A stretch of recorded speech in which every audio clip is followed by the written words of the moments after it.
του Οργανισμού Δράμας, κύριε Ανέστη Τερζή,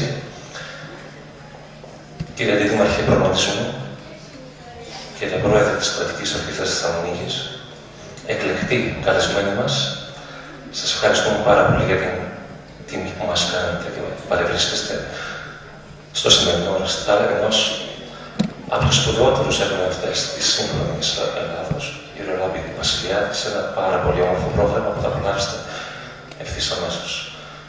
Είναι μια αρχή, ένα ξεκίνημα για να μπορέσουμε να δώσουμε μια νέα εικόνα και ένα νέο προφίλ σε αυτό που όντως λέμε όλοι μας ένα αριστούργημα πέρα από το κτηριακό πλαίσιο του γνητικού οδειοδράμας, που πιστεύω ότι θα το διαμορφώσουμε και πολύ γρήγορα θα πάρει ένα νέο προφίλ, όπως και μία άλλη ανάταση πάνω στην επαφή την οποία θα έχουμε με τους καλεσμένους μας, νέους δημιουργούς, νέους εκτελεστές και όχι μόνο.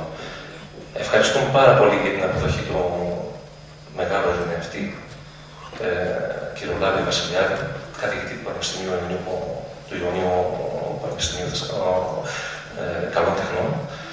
Και για την άλλη, θα την αποδεχτούμε με τον καλύτερο τρόπο, έτσι ώστε να μπορέσουμε να το δώσουμε και μια συνέχεια σε αυτή την επαφή μας, και όχι μόνο με αριστά, αλλά και με κάποιο σεμινάριο το οποίο θα μπορούσε να μας κάνει πάνω στην ειδικότητα την οποία έχει. Ευχαριστώ πολύ και σας εύχομαι μια καλή ακρόαση. Ευχαριστώ πολύ, κύριε Σαμαρά. Σας ευχαριστώ όλους που είστε σήμερα εδώ.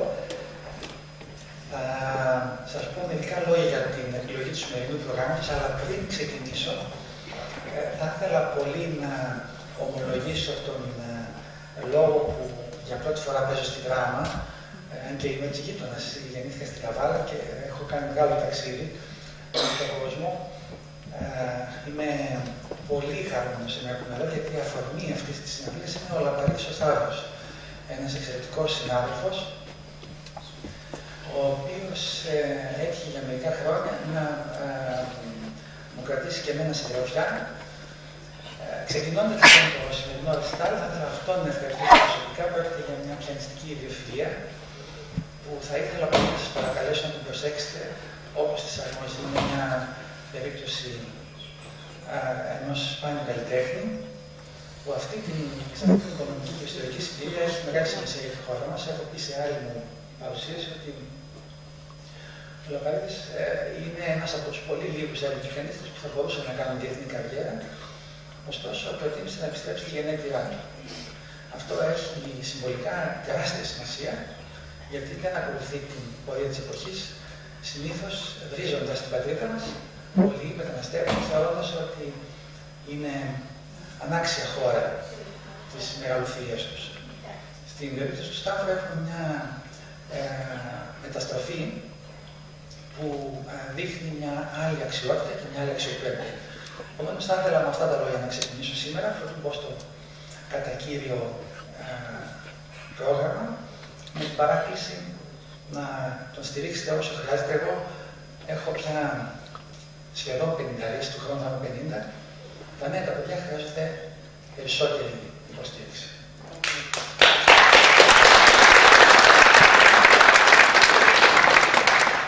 Λοιπόν, σήμερα διάλεξα να σας παίξω ένα πρόγραμμα που έχει δύο μέρη. Το πρώτο αφορά το Μότσαρτ και την μεγαλοφυΐα του συνθέτη αυτού. Ο Μότσαρτ είναι ένας συνθέτης εγγενώς μεγαλοφυής. Μοιάζει με αγγελική μορφή η ιδιοφυΐα του. Ωστόσο, θα ξεκινήσουμε με μια σονάτα που την έγραψε το κατάλογο Κέχελ, έχει νούμερο 332. Είναι από τις παρισινές σονάτες, σε μια περίοδο ωριμότητας και εξέλιξης, μια περίοδο χαράς, ιδιαίτερης χαράς. Αυτή τη σονάτα σήμερα θα την αναδείξω ως ένα σύμβολο του αθώου ηλίθιου. Το αρχιτεκτονικό σύμβολο είναι ο αθώος ηλίθιος. The innocent fool.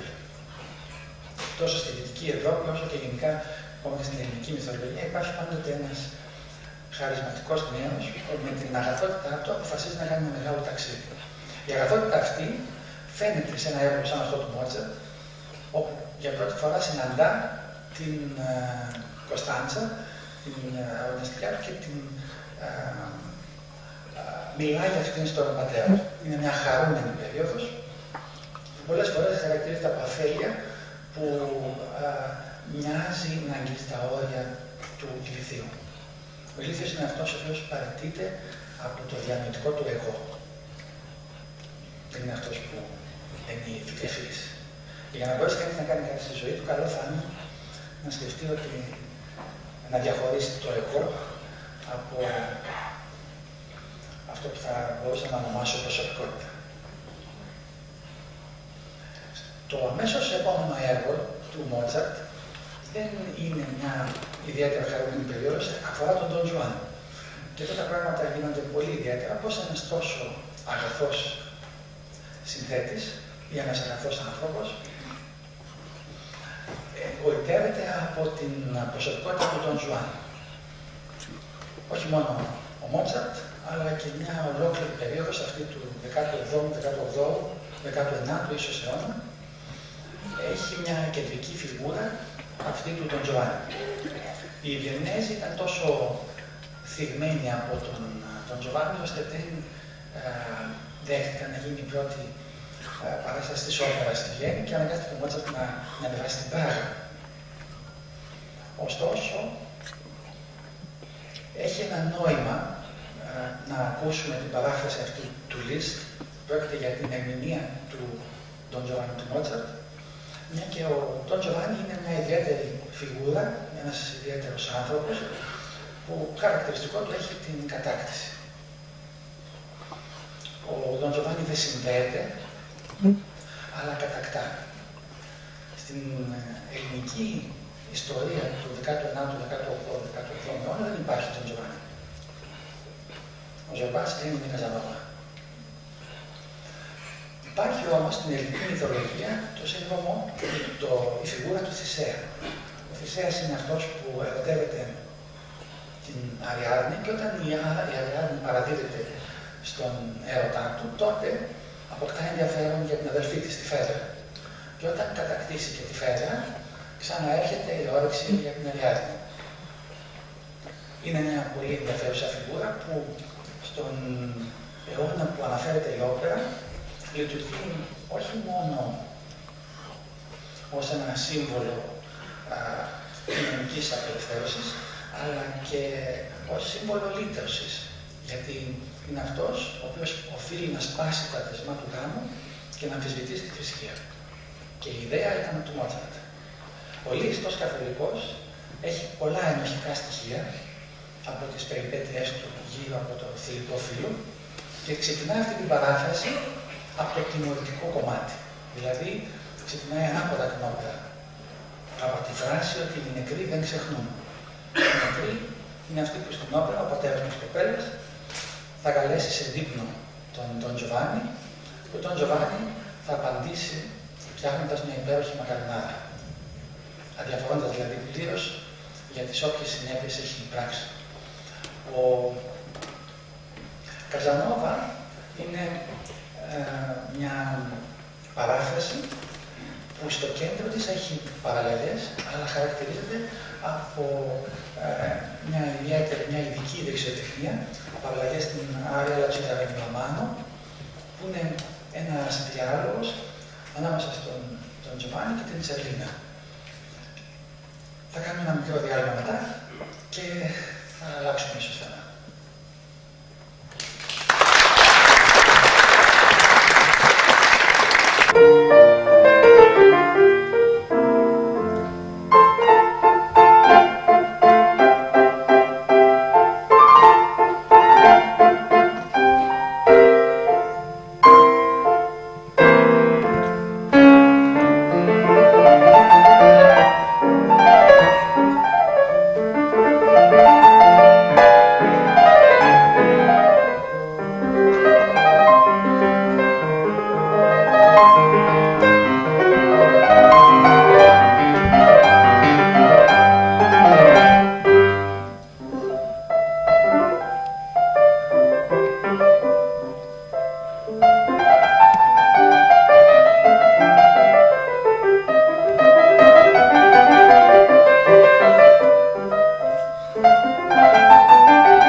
Θα εξυπηρετούσε να πει κανείς ότι ο Μπετόβεν είναι το ακριβώς αντίθετο από ότι ο Ντον Ζουάν. Είναι ένας άνθρωπος βέβαια που δεν βολεύει ιδιαίτερα, γιατί το κεφάλαιο έρωτας είναι στη ζωή του Μπετόβεν ιδιαίτερα ταραχώδες. Ωστόσο υπάρχει μία, ίσως δύο, η Αντωνία Πρεντάνο, η Τερέζα φον Μπρούντσβικ, γυναίκες που τον έχουν συγκινήσει ιδιαίτερα. Για το έργο που θα σας παρουσιάσω τώρα, που γράφει το 1813-15, σε μια ιδιαίτερα ταραγμένη ιστορική περίοδο για την Ευρώπη, υπάρχουν, ας πούμε, φήμες ή εικασίες, οι οποίες τοποθετούν τη γέννηση ενός παιδιού που ενδεχομένως να είναι του Μπετόβεν. Ενδιαφέρουσα η ιστορία της κόρης, χωρίς όμως να υπάρχουν απαραίτητα στοιχεία για αυτή την δραματική τροπή στη ζωή του Μπετόβεν. Η αθάνατη πολύ αγαπημένη ήταν προφανώς σύζυγος παντρεμένη και αντίθετα από ό,τι συμβαίνει στην περίπτωση του Ντον Ζουάν, στην περίπτωση του Μπετόβεν συνδέεται με όρκο βαθύ μέχρι το τέλος της ζωής του. Ωστόσο, αυτό που έχει σημασία για την 7η Συμφωνία δεν είναι τόσο το προσωπικό κομμάτι, όσο το ιστορικό. Το 1813 γίνεται το Συνέδριο της Βιέννης, που έχει στόχο να ανακατανέμει τα εδάφη που άφησε ορφανά ο Ναπολέοντας. Μετά από περίπου 15 χρόνια πολέμου και 6 εκατομμύρια νεκρούς, ο Μπετόβεν και ο Ροσίνι παίρνουν μέρος στο Συνέδριο της Βιέννης, γράφοντας μουσική την Συμφωνία του Wellington, μια άλλη καντάτα, που έχει σκοπό να εκφράσει ακριβώς το συλλογικό συναίσθημα μέσα από την απογοήτευση που προκάλεσε η μετατροπή ενός νεοτεριστή, ενός απελευθερωτή, όπως τον θεωρούσε ο Μπετόβεν, σε αυτοκράτορα. Στο συνέδριο αυτό ήταν παρόν και ο Μέτερνιχ. Το Eurogroup αυτό δηλαδή, ήταν παρόντες, όπως συνήθως, και οι εκπρόσωποι της Κεντρικής Ευρώπης. Καμιά φορά αστείευομαι γιατί όχι μόνο αυτοί, αλλά και ο Καποδίστριας, ως πρέσβης άνευ χαρτοφυλακίου, και ο Υψηλάντης, ο στρατηγός του Τσάρου. Και το αστείο που σκεφτόμουν ήταν φορούσαν, άρα και δεν φορούσαν γραβάτα. Γιατί φαίνεται ότι το αν φοράς ή δεν φοράς γραβάτα δεν καθορίζει το πολιτικό σου ανάστημα. Έχει όμως μεγάλη σημασία να δούμε πώς η μουσική περιγράφει την ανάγκη για ειρήνευση σε ένα συνέδριο που στη διάρκεια του, κράτησε περίπου 2 χρόνια, ο Ναπολέοντας ανασυντάσσεται και με τα στρατεύματά του, τα 3 συντάγματα που πήγαν να τον συλλάβουν όταν επέστρεψε από την ίσο Έλβα, προελάβουν πλέον προς το Παρίσι. Ο Μπετόβεν το 1815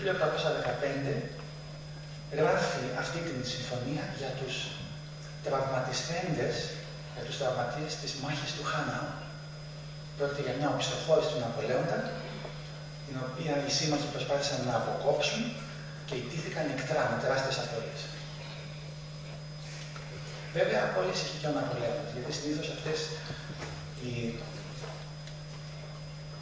μάχες δεν έχουν νικητή. Έτσι, στο έργο αυτό υπάρχουν ίσως ως πιο σημαντικό και πιο σοβαρό μήνυμα η ελπίδα της ειρήνης, η ελπίδα να ξεπεράσει κανείς. Αυτό που μαστίζει την ανθρώπινη φύση και όπως ο Θουκυδίδης θα λέει, όσο αυτή θα παραμείνει η ίδια, τόσο η ιστορία θα επαναλαμβάνει. Μαζί με τον Μπετόβεν πρέπει να σας πω και δύο λόγια για το Liszt. Γιατί αυτό που θα παίξω τώρα δεν είναι ένα έργο για πιάνο, είναι μια μεταγραφή για πιάνο ενός συμφωνικού έργου. Και πολλοί βέβαια, συνάδελφοι κυρίως του μουσικοεπιστημονικού χώρου, θα το θεωρούσαν βλασφημία. Ο Liszt όμως έχει μια στόχευση διαφορετική, που διαισθάνομαι, δεν μπορώ να αποδείξω, ότι έχει να κάνει με τη διεύρυνση του οργάνου, με τη διεύρυνση του πιάνου. Πρόκειται για, όπως το ονομάζω, μια πιανιστική ουτοπία. Δεν είναι δυνατόν να ακουστεί μια ορχήστρα μέσα από ένα πιάνο. Ωστόσο, ανέπτυξα μια σκέψη, προσπαθώντας να άλλοτε να υπογραφήσω, άλλοτε να διαβάσω αυτά τα έργα, που έχει να κάνει με μια παρουσία στη σκηνή, μια ζωντανή παρουσία, που δεν έχει απαραίτητα αίσιο αποτέλεσμα. Για να το περιγράψω πιο απλά, είναι σαν να πηγαίνει κανείς για κυνήγι, αλλά να κινδυνεύει να σκοτωθεί από το θύραμα με τις ίδιες πιθανότητες που θα είχε και ο ίδιος να το σκοτώσει. Είναι δηλαδή σαν να ανεβαίνει στη σκηνή, αλλά να μην ξέρεις απαραίτητα αν θα καταφέρεις να τελειώσεις αυτό που έχεις να παίξεις. Γιατί αυτό είναι μια μεγάλη πρόκληση, το να προσπαθήσει κανείς μια ουτοπία, είναι να ζήσει μια διάσταση ίσως μεταφυσική που ξεκινάει από την επιθυμία του Liszt να γράψει για ορχήστρα και να παίξει κάτι στο πιάνο. Δεν έχει σημασία που η σκέψη είναι ιδανική, γιατί η ιδανική σκέψη όταν τορκίζεται μεγαλώνει ακόμα περισσότερο. Ο ίδιος ισχυρίζεται ότι από αυτό το κείμενο δεν λείπει ούτε νότα. Εγώ δεν θα κάνω κάτι τέτοιο, θα λείψουν μερικές νότες, αλλά ελπίζω να διαισθανθείτε το μεγαλύτερο τόσο του ενός όσο και του άλλου.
ευχαριστούμε και όλους εσάς που παραβρεθήκατε σε αυτή την εκδήλωση και θέλουμε να υποσχεθούμε ταυτόχρονα ότι ο μουσικός οργανισμός θα συνεχίσει με αυτές τις εκδηλώσεις που τις θεωρούμε χρήσιμες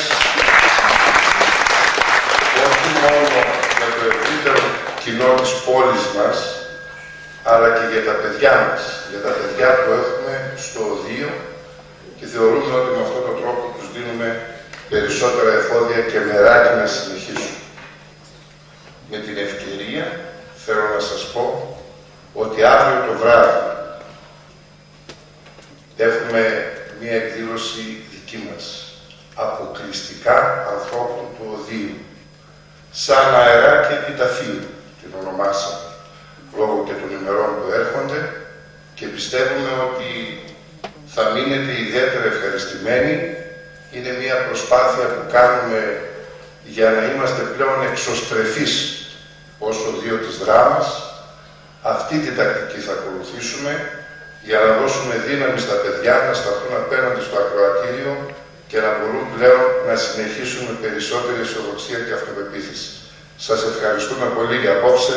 Αν θέλει κάτι ο καλλιτεχνικός μας διευθυντής. Ευχαριστώ κύριε Πρόεδρε.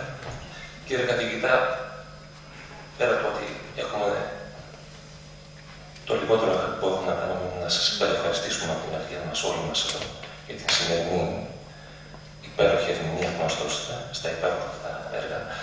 Βέβαια θα με επιτρέψετε καλοπροαίρετα να διαφωνήσω στο ότι ήταν ανατόπιμα το να παίξετε μια συμφωνία στο πιάνο, διότι η ερμηνεία σας ήταν μια ορχήστρα ολόκληρη, ειλικρινά μιλάω, και θα μπορούσαμε κάλλιστα να φανταστούμε και τις απαντήσεις των ξύλινων και των χάλκινων με αυτή την τόσο